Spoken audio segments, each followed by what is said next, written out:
लक्ष्मीच्या पावलांनी या मालिकेच्या येणाऱ्या भागामध्ये आता मात्र या सगळ्यामध्ये संगीता खूप मोठा निर्णय घेणार आहे। या सगळ्यामध्ये संगीता आता या सगळ्यामध्ये आपल्या मुलीला न्याय मिळवून देण्यासाठी जी गोष्ट करणार आहे ती गोष्ट स्वाभिमान जपणारी असते। संगीताला ज्या वेळेला समजतं की आता इकडे कलाला दिवसभर बाहेर ठेवण्यात आलेले आहे त्यावेळेला मात्र आता संगीता इकडे कांगावा करायला येते आणि त्याच वेळेला ती आपल्या मुलीचा स्वाभिमान जपत तिला घरी घेऊन जायला निघते। त्याच वेळेला अद्वैतचे खऱ्या अर्थाने डोळे उघडणार असतात। इकडे संगीता येते आणि तुमची हिम्मत कशी झाली माझ्या मुलीला रात्रभर घराबाहेर ठेवायची? माझी मुलगी म्हणजे तुम्हाला वाटली कोण? आम्ही असू गरीबा घरचे, पण रात्रभर ज्या वेळेला तुम्ही माझ्या मुलीला बाहेर ठेवता त्यावेळेला हा विचार केला नाहीत का की तुमच्या सुद्धा घरात एखादी मुलगी असती आणि तिला असं जर रात्रभर बाहेर ठेवलं असतं तर तुम्हाला काय वाटलं असतं? तुमच्या मनाला काय यातना झाल्या असत्या? स्वतःच्या सुनेला अशी वागणूक देताना तुम्हाला लाज नाही वाटत? चांदेकरांचं नाव मोठं आणि लक्षण खोटं आहे या सगळ्यामध्ये आता माझा विश्वास बसलेला आहे असं म्हणत चिडलेली संगीता चांदेकरांना सगळा जाब विचारायला लागते। त्यावरती सरोज चिडते आणि सरोज म्हणते, हे बघा, मुळातच तुमच्या मुलीला आम्ही आमची सून मानतच नाही आहोत, आम्ही तिला सून म्हणून हा दर्जा दिलेलाच नाहीये, तर त्यामुळे तुम्ही या सगळ्यामध्ये आम्हाला हा प्रश्न विचारायचा हे करूच नका, कारण तुम्ही फसवून आता या सगळ्यामध्ये तुमचा अत्याचार मी सहन करणार नाही असं म्हणत संगीता चिडते। त्यावरती आता इकडे सरोज सांगते, हे बघा, आमचा अत्याचार तुम्ही सहन करावा असं आम्ही तुम्हाला म्हटलेलंच नाहीये। तुम्हाला जर इतकंच आहे तर आमच्या मुलाला फसवून त्यासोबत लग्न केलं, पैशासाठी हापऱ्या असलेल्या तुम्ही या सगळ्यामध्ये तुमच्या मुलीचा व्यवहार केलात, एका मुलीचं नाही जमलं म्हणून दुसऱ्या मुलीला आमच्या इकडे आणलत का? हे सगळं आम्ही आता सहन करू शकणार नाहीये। या सगळ्यामध्ये तुम्ही जो काही केलेत ना त्याचाच हा परिणाम आहे, तुमच्या मुलीला तुमच्याच कर्माची शिक्षा मिळते असं म्हटल्यावर ते तुम्ही या घरात घुसलातच कसे? जा, तुमची मुलगी सुद्धा बाहेर आहे, तुम्ही सुद्धा तिकडेच थांबा असं म्हणत चिडलेली सरोज आपला पूर्णपणे आपल्या रागावरचं कंट्रोल तिचं सुटतं आणि आता सरोज या सगळ्यामध्ये काय करते काय नाही हे तिला स्वतःला समजत नसतं आणि ती आता इकडे बाहेर घेऊन येते, ती म्हणजे संगीताला, आणि सांगते, तुम्हाला एवढं वाटत असेल तुमच्या मुलीला घेऊन जा। संगीता म्हणते, इतका माच? म्हणजे आता या सगळ्यामध्ये तुम्हाला काय वाटलं मी माझ्या मुलीला घेऊन जाण्यामध्ये असमर्थ ठरेन का? मी माझ्या मुलीला इथून घेऊन चाललेले आहे, मला कुणाची गरज नाहीये। एक गोष्ट लक्षात ठेवा, लग्न करून तुम्ही माझ्या मुलीला आणलं होतं, ज्या वेळेला तुम्हाला समजलं होतं की माझी मुलगी ही न दुसरी आहे, ही नैना नाहीये, त्याच वेळेला तुम्ही जर का म्हटलं असतात की लग्न करायचं नाहीये तर आम्ही काही या सगळ्यामध्ये तुम्हाला जबरदस्ती करायला आलो नव्हतो, तुमच्या मुलाने हे लग्न केलेलं आहे आणि या सगळ्यामध्ये जर आता तुम्ही असं म्हणत असाल तर मात्र चांदेकरांच्या घराण्याचं नाव, त्यांची इब्रत ही सगळी तुम्ही धुळीला मिळवलेली आहे असं म्हटल्यावर ती दिनकर म्हणतो, हो, आतापर्यंत आम्ही तुमच्या घराण्याचा आदर करत होतो, पण आज जे काही कृत्य तुम्ही केलेलं आहेत ना या कृत्यामुळे आता मात्र तुम्ही आमच्या मनातनं उतरलायत आणि आता ते कलाला सांगायला लागतात, कला तू चल, इथे थांबायचं नाहीये आपल्याला, काहीही झालं सुद्धा तरी सुद्धा या सगळ्यामध्ये आता मात्र तू इकडे थांबायचं नाही। कला आईला समजवण्याचा प्रयत्न करत असते आणि आता कला म्हणत असते की आई तू थांब जरा, असं आतताईपणा करू नकोस। यावरती संगीता म्हणते, नाही कले, बाद झालं, या लोकांनी आपला जो काही अपमान केलाय तो अपमान आता मी सहन करू शकणार नाही, या अपमानाचा बदला आपल्याला घ्यायला पाहिजे। आपण काय रस्त्यावरती पडलेलो आहोत का?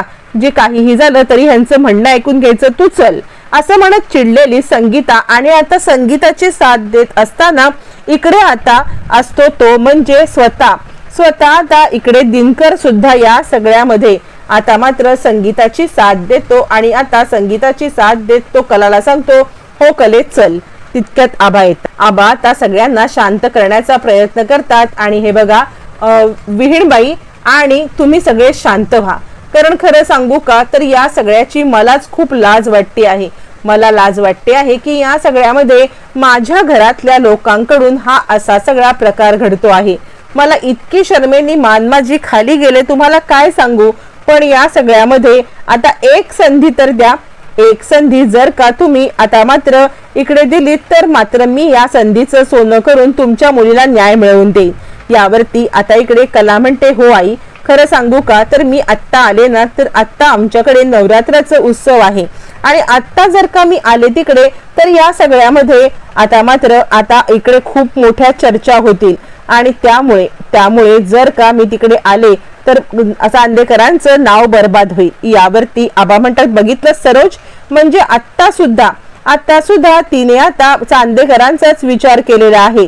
आता मात्र या सगळ्यामध्ये सरोज चिडते आणि आबा, तुम्हाला तर माझीच हे वाटते ना, मी तुमच्यासाठी आता तर परकीच झालेली आहे. जेव्हापासून या सगळ्यामध्ये ही मुलगी घरात आले, तुम्ही तर माझा पावलोपावली अपमान करताय. ते काही नाहीये, आत्ता निर्णय होऊनच जाऊ दे. जर यांना इतकं वाटतंय ना की आपल्या मुलीला घेऊन यांनी निघून जावं, तर आत्ताच्या आत्ता आपल्या मुलीला घेऊन यांनी निघून जावं.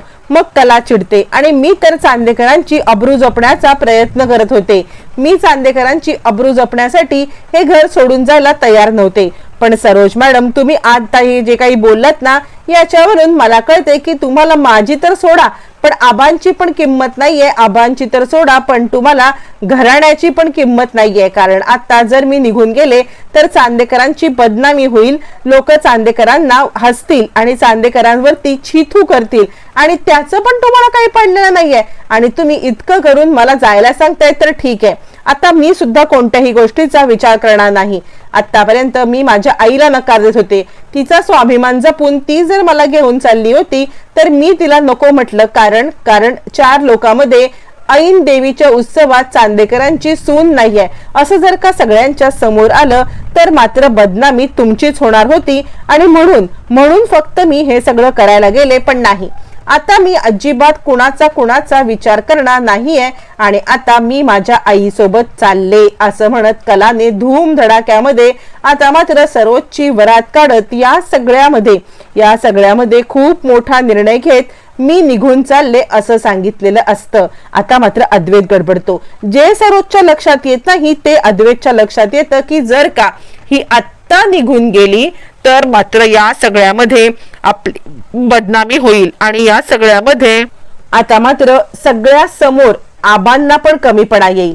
हे आता हुशार अद्वैतने ओळखलेलं असतं आणि जर ही गेली तर देवी आईची मूर्ती कोण बनवणार हे सुद्धा त्याला आता कळत असतं आणि त्यामुळे मग मात्र तो आता कलाच्या समोर येतो.